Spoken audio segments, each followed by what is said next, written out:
Hello folks, welcome back. Thanks for joining me again, and we're on the lovely Chigborough again on home water today. It's early May, 9th of May, and the fishing's been tricky.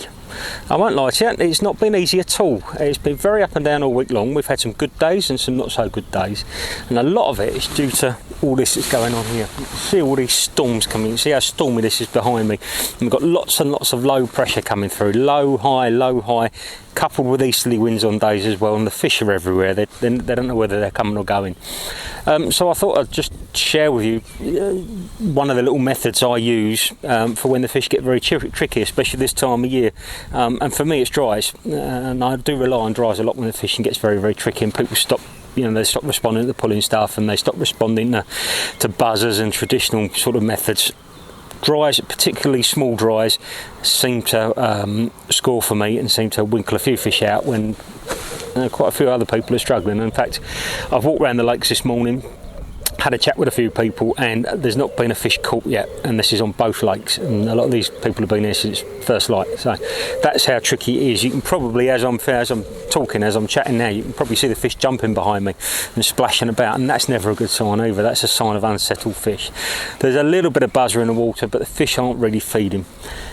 But I find that a well presented small dry fly, close to moving fish, close to the odd fish that are up on the surface, is enough to get their attention, enough just to turn their heads and make them make that mistake.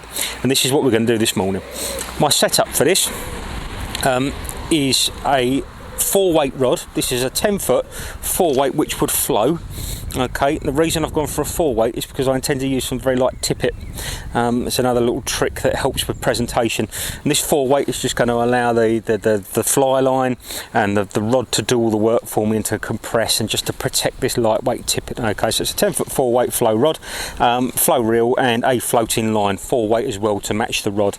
On the business end, I've got, again, 10 feet of 4 pound Witchwood lure mode. Okay, I've gone all the way down to 4 pound because I want really fine fluoro. I want to do everything I can to make this as a delicate setup as possible, so it doesn't spook the fish. These fish are obviously very spooked. They're off their food. The pressure's throwing them left, right, and centre, and they really don't want to feed. So we've got to make them feed. We've got to give them something, just that little tidbit that might just persuade them to make a mistake. So I've got 10 foot 4 pound Witchwood lure mode, and on the end of that I've got a little top hat, and then I'll put close-ups of these flies, and I'll put close-ups of my little selections. That there is a size 16. Okay, that's a reasonably small fly. I will go down to 20s, and when I go down to these really small dries, especially when there's a bit of a ripple on here like there is at the moment, I do prefer to select dry flies that have a bit of foam in them. When folks ask me what I'm catching on and I say small dries, and then I show them the small dries, you can see their faces cringe. Their immediate thought is, I can't see that. How are the fish going to see that?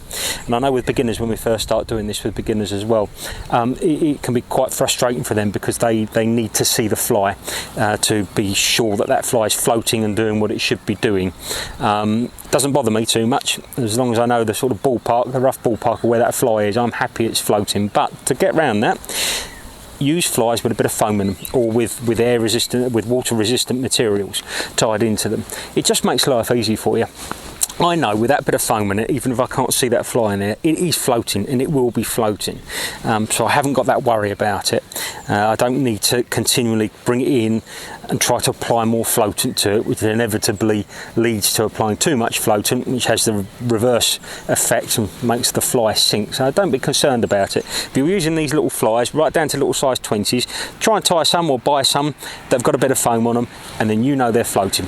Pop it out there, and you're just looking in that ballpark at the end of your fly line. If you see a fish move at the end of your fly line under conditions like this, when there's very little happening, you can be pretty certain that fish has eaten your fly. Okay, we're obviously going to treat this a little bit as well with a little bit of gink, standard gink or mucilin or whatever you want to use.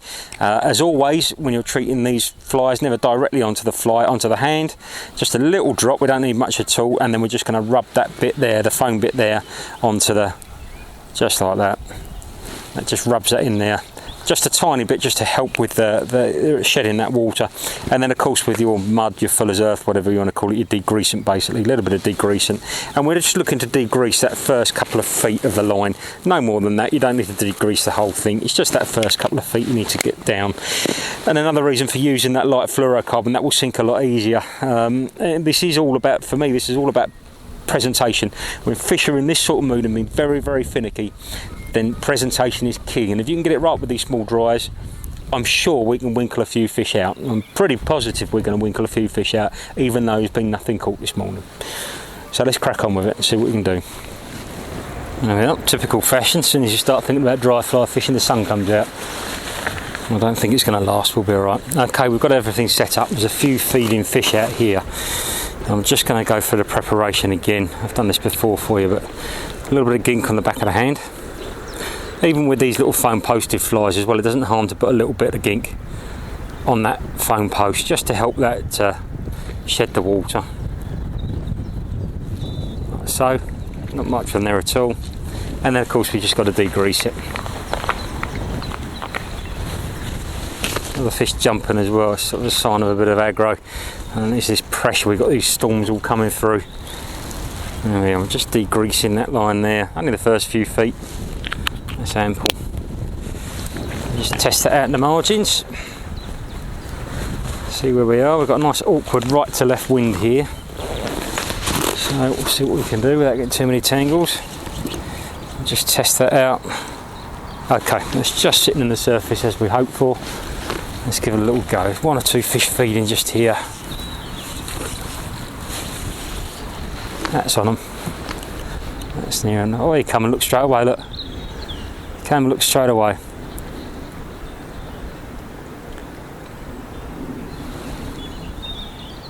And just a little hatch of buzzer going on.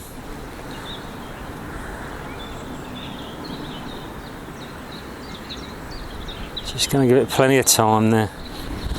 Another chuck, another cast.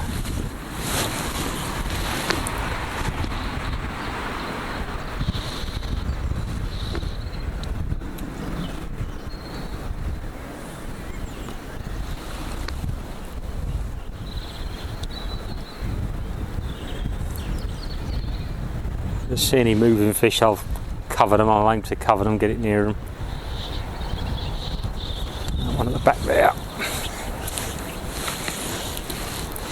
That's it, it's on the money. Come on, just sink that fluoro. A little look at it. They're very, very cagey today, these fish.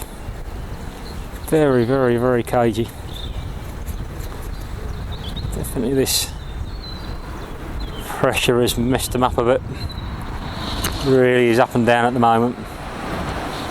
There we go. Lovely, he took it. Just sipped it down. And just take it easy with him because he's got quite a lot of fluorocarbon on here. It's 4 pound. Very nice 4 weight rod. How much that compresses, it's lovely, it's beautiful on these fish. Yeah, not a bad fish. Not a bad fish at all. Let him do his thing out here.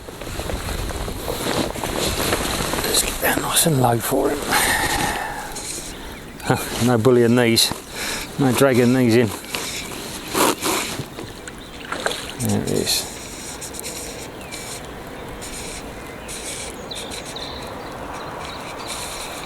He's off now, he's woken up. Thought that was all going to be a bit too easy.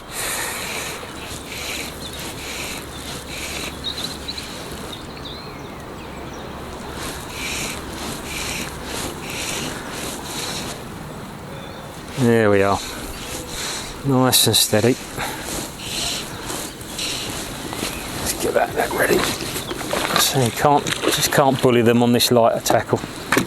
Take your time with them. There's fish moving about.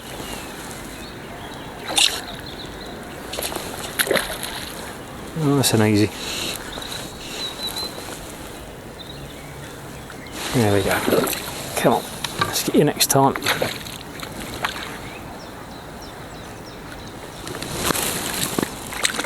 Lovely. Good. First one in the net.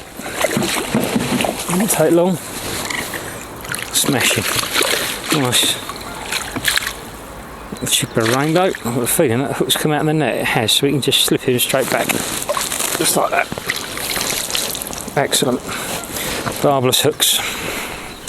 Well, that was a nice quick start. Just a few fish on this edge here, just sipping down on the corner here. One or two at the back there as well, one or two behind me. And just have a little shot. They still haven't disturbed these fish too much. We'll see if we can put another one near them and see what happens. Big hatch of something going on there. I've seen one or two fish chasing these caddis around as well on the top. There's a few caddis about, and even some of these small roach. There's some big pods of little roach in here at the moment as well, big shoals of them. And the odd fish are turning their eyes to them. So just as this starts to drag, there's just a fish behind that. As it starts to drag round, I'm just going to recast that. I don't let any unnatural movement on it. Nice, and wind's getting up. That's it. Fish right under my rod tip there. Look. Leave that there. Just get that fluor up. He's had it. Lovely, sweet as a nut. Lovely.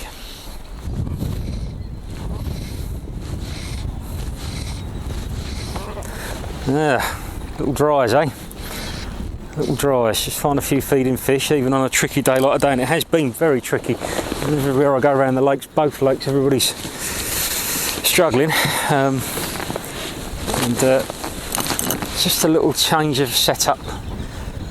Going on this smaller stuff, don't be afraid of it. Just if you get the setup right, it's very, very effective. Again, can't bully these fish when they're like this because there's such light tackle, but we will get the net in place ready for it. Ducklings it. A lot of Daphne in the water at the moment as well, so they'll be feeding on that.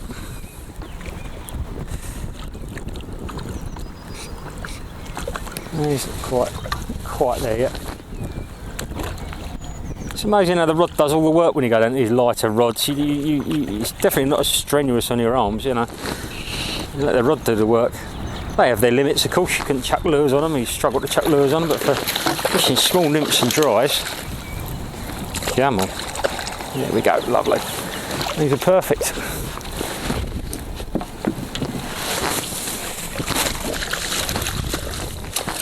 Nice, another little one. There's that hook, should be out of the net again. I think it is. Yep, it is out in the net again, so we can just let him go straight away. Whee, lovely. Excellent stuff. Right. Just come up the top of the lake for the last 10 minutes. It's got a bit calmer, that sky's lifted a little bit. Just wondering whether fish might start to switch on a little bit. Still no real hatch of anything coming on, but we shall give it a go. Just going to pop that dry out there straight into the wind and let it blow back at me.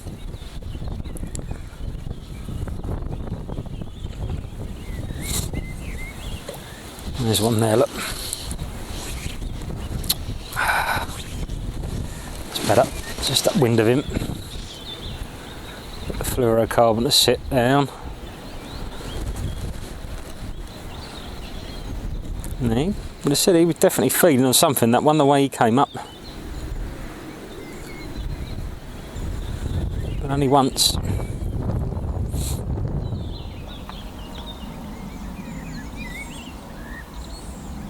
There we go. Oh, I don't know why we didn't hit him. Ugh. He came for it as I straightened it up. Threw himself at it.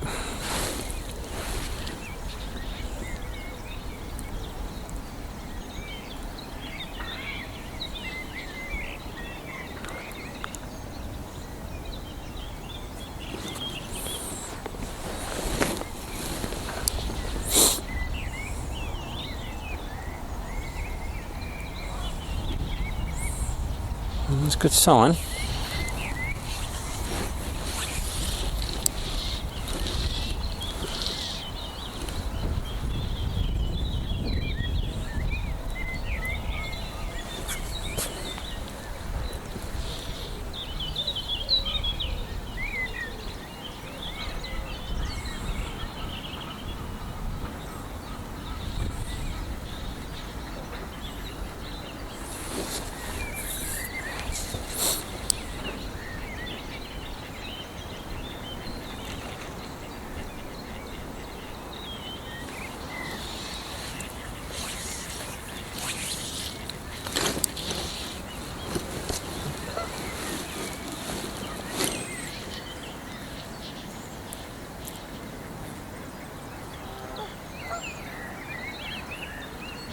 next one here.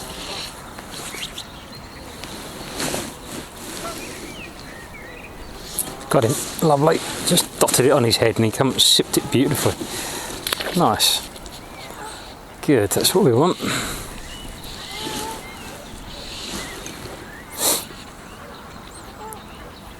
Nice little take that. And just this sky's lifted a little bit, and I wonder whether this pressure's just lifted a little bit, and we might get 20 minutes, half an hour of fish feeding.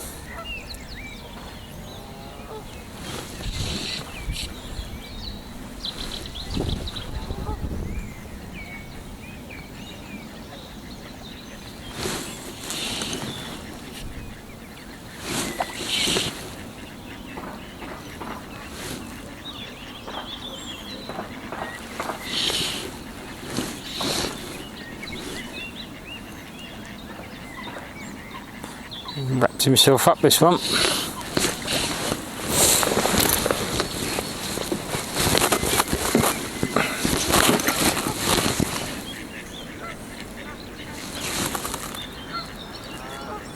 We got him in the tail. I think we got him in the tail. They all count, as they say.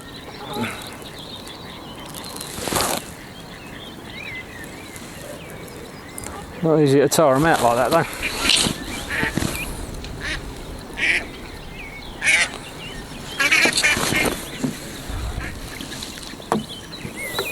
But a remarkable amount of pressure on this fluoro with the right tackle. There we go.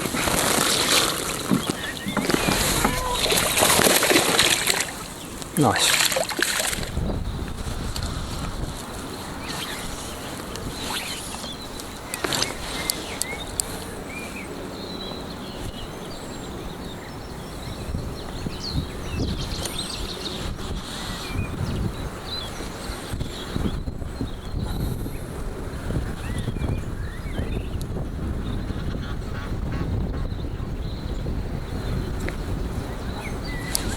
Got it, lovely, better. Oh, now the line's stuck. Oh, come on, Tin. You can do better than this. The line's stuck around there, and there we go.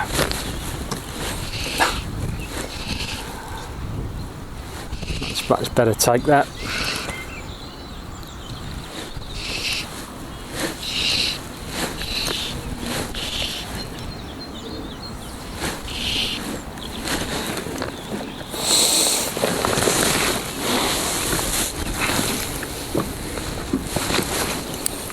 Yep, seems the little dries do the trick.